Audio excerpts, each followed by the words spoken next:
प्रिय छात्रों, नमस्कार। ऑनलाइन क्लास में आपका स्वागत है।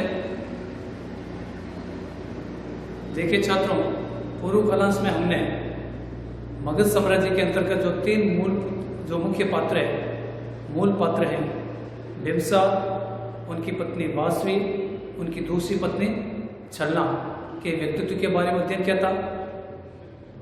और अब है चौथा पात्र है अजातशत्रु। तो आज हम अजातशत्रु जो छलना का वास्तविक पुत्र है, छलना की गोद से उत्पन्न हुआ है, तो आज का जो मुख्य प्रकरण है अजातशत्रु के व्यक्तित्व की विशेषता है। अजातशत्रु, ध्यान दीजिए, नाटक का नाम अजातशत्रु है। अजातशत्रु, इसका बचपन का नाम होता है कुलिक। क्या नाम होता है बच्चों? कुलिक, ठीक है ना। अजातशत्रु के व्यक्तित्व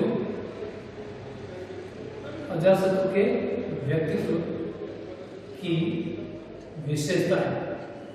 अजातशत्रु के व्यक्तित्व की विशेषता है, ठीक है ना। अजातशत्रु के व्यक्तित्व की मूल विशेषता है, ध्यान दीजिए। अजातशत्रु जो बिम्बिसार का पुत्र होता है और ये छलना का पुत्र होता है और छलना के गोद से उत्पन्न हुआ होता है, ठीक है ना।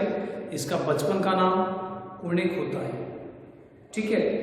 देखिए, अजातशत्रु की जो मूल विशेषता है वो हमारे सामने अनेक प्रकार के ऊपर करके आती है। एक सबसे पहली विशेषता है कि स्वाभिमानी। क्या बच्चों? स्वाभिमानी व्यक्तित्व, ठीक है। दूसरी विशेषता में बाद में पढ़ूंगा धीरे धीरे। एक हिंसक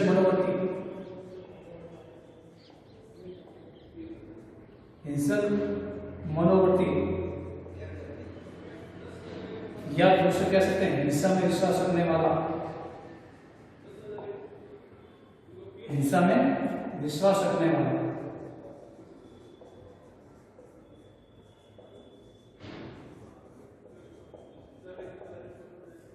ठीक है ना। हिंसक मनोवृत्ति दूसरी है। और निरंकुश शासक। क्या बच्चा? निरंकुश शासक,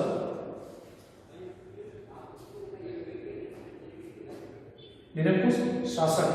और इसी प्रकार से और चौथी विशेषता है और वो है स्वाभिमानी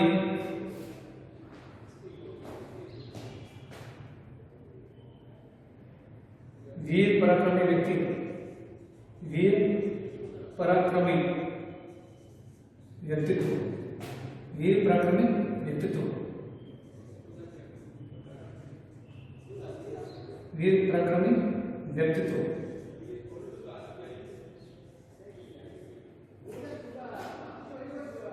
ठीक है। वीर पराक्रमी व्यक्तित्व। और इसी प्रकार से एक भावुक प्रेमी,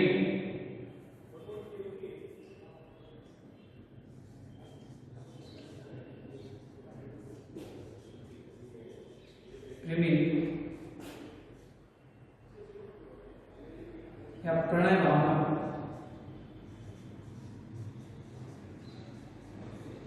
और इसी प्रकार से छठी विशेषता कह सकते हैं आत्मग्लानि, आत्मग्लानि एवं पश्चाताप,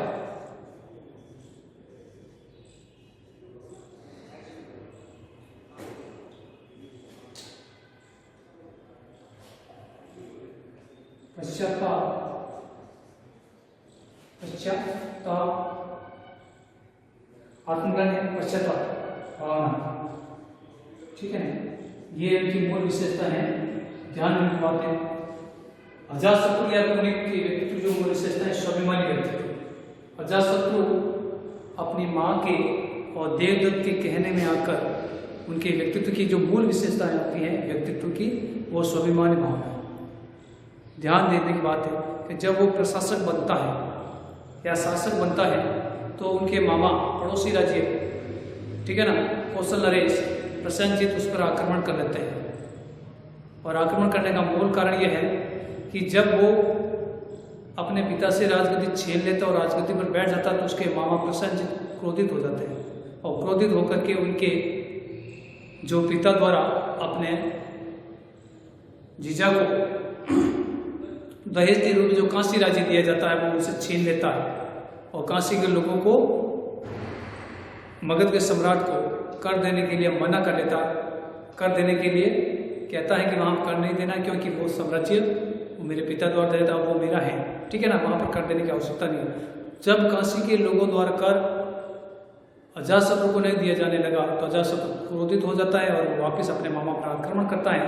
इस प्रकार से उनको पता चलता है कि मेरे पिता का है, और जब मेरे पिता ने उससे वहाँ से कर लिया तो ये मेरी स्वाभिमानी भावना है। तो ऐसी स्वाभिमानी भावना के परिणामस्वरूप वो ग्रसित होकर के अपने मामा पर यानी पड़ोसी राज्य कौशल पर आक्रमण करते हैं, ठीक है ना। और इसी प्रकार से दूसरी मनोवृत्ति हिंसक मनोवृत्ति, अर्थात वो हमेशा मामा द्वारा काशी साम्राज्य छीन लेने पर तो वो बहुत बड़ा हिंसक हो जाता है और मार काट करता है और मार काट करके वापस अपने राज्य में लेने में सफल होता है। तीसरी विशेषता होती है निरंकुश शासन। अजातशत्रु अपने पिता बिंबिसार की भांति प्रजावात्सल्य भावना से परिपूर्ण नहीं था। वो शासन करता है तलवार के बल पर करता है।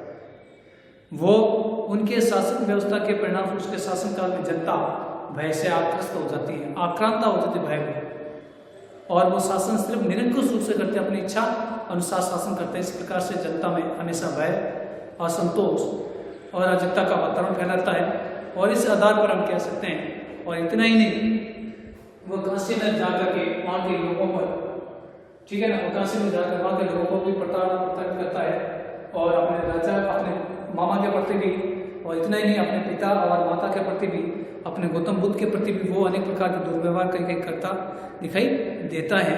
तो इस आधार पर कह सकते हैं कि अजातशत्रु की जो नीति थी वो निरंकुश आधार पर थी, और निरंकुशता के आधार पर जो व्यक्ति शासन करता है वो लंबे समय तक टिक नहीं सकता है, ठीक है ना। नेक्स्ट विशेषता है वीर एवं पराक्रमी व्यक्तित्व। देखिए अजातशत्रु के व्यक्तित्व में विशेषता स्वाभिमानी व्यक्तित्व के साथ साथ हिंसक मनोवृत्ति के साथ साथ निरंकुश व्यक्तित्व के साथ साथ वो एक वीर और पराक्रमी व्यक्तित्व भी होता है। वीर और पराक्रमी व्यक्तित्व यानी जब उसके मामा उस पर आक्रमण कर लेता है वो उसको बहुत ही जबरदस्त तरीके से उस पर क्या करता है, वापस उसको जवाब देता है। इतना ही नहीं, उसके ऊपर 2 राज्य की सेनाएं एक साथ आक्रमण करती हैं, कौशल और कौशाम्बी राज्य की, लेकिन फिर भी वो उनसे युद्ध में हार नहीं मानता है और प्रतिशोध करता है। और अंत में जब वो हार मान जाता है और उसको बंदी बना लिया जाता है, कौन बंदी बना तो उसके मामा प्रसेनजीत, और उसको कारागार में डाल देते हैं। और इसी प्रकार से वहाँ पर भी वो वहाँ पर किसी प्रकार से उनसे क्षमा याचना नहीं मानता, लेकिन वीर योद्धा की बातें वहाँ पर प्रस्तुत होता है, ठीक है ना। और इसी प्रकार से वीर योद्धा की बातें प्रस्तुत होने के परिणाम जो उनके जो मामा की जो पुत्री बाजीरा, वो उनके प्रेम जाल में या उनको प्रेम में अपने व्यक्तित्व की ओर आकर्षित करने में वो सफल हो जाता है, और अंत में वो अपनी प्रेमिका के रूप में उसको प्राप्त कर लेता है। और प्रेमिका के रूप में जब प्राप्त कर लेता है तब उसकी माता वासु को पता चलती है, वासु को पता चलता है, शक्तिमती को पता चलता है और प्रसेनजीत को पता चलता है। तो वासु के सफल प्रयासों के परिणाम स्वरूप उन दोनों का विवाह करा दिया जाता है। और विवाह के पश्चात जो उनके व्यक्तित्व की मूल विशेषता उभर करके हमारे सामने आती है वो है भाव व्यक्तित्व या भाव प्रेमी व्यक्तित्व। जिस प्रकार से वो अपने माता पिता से प्रेम करता है उतना ही वो प्रेम अपनी पत्नी से भी करता है, और पत्नी का प्रेम करने के परिणाम स्वरूप उसको कह सकते हैं उसके व्यक्तित्व का भाव व्यक्तित्व का भी धनी उसको कह सकते हैं, ठीक है। अंतिम जो विशेषता है आत्मज्ञान या पश्चाताप भावना से परिपूर्ण। एक अजातशत्रु नाटक के अंतर्गत जो अजातशत्रु जो पात्र हैं उसके व्यक्तित्व की मूल विशेषता अंत में अपने सब प्रकार से कर्तव्य करने के परिणाम उसको बहुत बड़ा अपने किए हुए कार्यों पर पश्चाताप होता है, आत्मग्लानि का भाव उत्पन्न होता है। वीर योद्धा वही कहा जाएगा, अच्छा व्यक्ति वही कहा जाएगा जिसके द्वारा जो कार्य किया जाता है और कार्य करने के पश्चात जो एकांत में उसकी आत्मा में आत्मग्लानि का भाव उत्पन्न होता है, किए गए कार्य पर पश्चाताप होता है, वही व्यक्ति महान होता है। और वही व्यक्तित्व के कारण अजातशत्रु में भी यही भावना उत्पन्न होती है जब वो अपने माता के साथ में अपने पिता और अपनी दूसरी माता जो वासवी का भरे दरबार में अपमान करते हैं, अपने मामा से युद्ध करते हैं, कौशाम्बी की राज्य की और कौशल राज्य की सेना को परास्त करता है, स्वयं उसमें बंदी बनाया जाता है, तब उनको बहुत बड़ा पश्चाताप होता है। और अंत में जब उसके पुत्र होता है, पुत्र को गोदी में लेकर के जब वो अपने पिता बिम्बिसार के पास में अपने गुरु गौतम बुद्ध के पास में जाते हैं, तो उनके द्वारा उनको माफ कर दिया जाता है। उनके द्वारा उनको क्या कर लिया जाता है? माफ कर लिया जाता है, क्षमा कर दिया जाता है। तब उनको और ज़्यादा आत्मग्लानि महसूस होती है और बहुत बड़ा पश्चाताप होता है और उनके सामने क्षमा याचना मानता है, उनको क्षमाशील कर लेता है। और इस प्रकार से वीर व्यक्ति की विशेषता जो हमारे सामने उपस्थित होती है। एक अंतिम विशेषता यह है और वो है ध्यान देने की बात है बौद्ध धर्म के प्रति निष्ठा। ध्यान देने की बात है बौद्ध धर्म के प्रति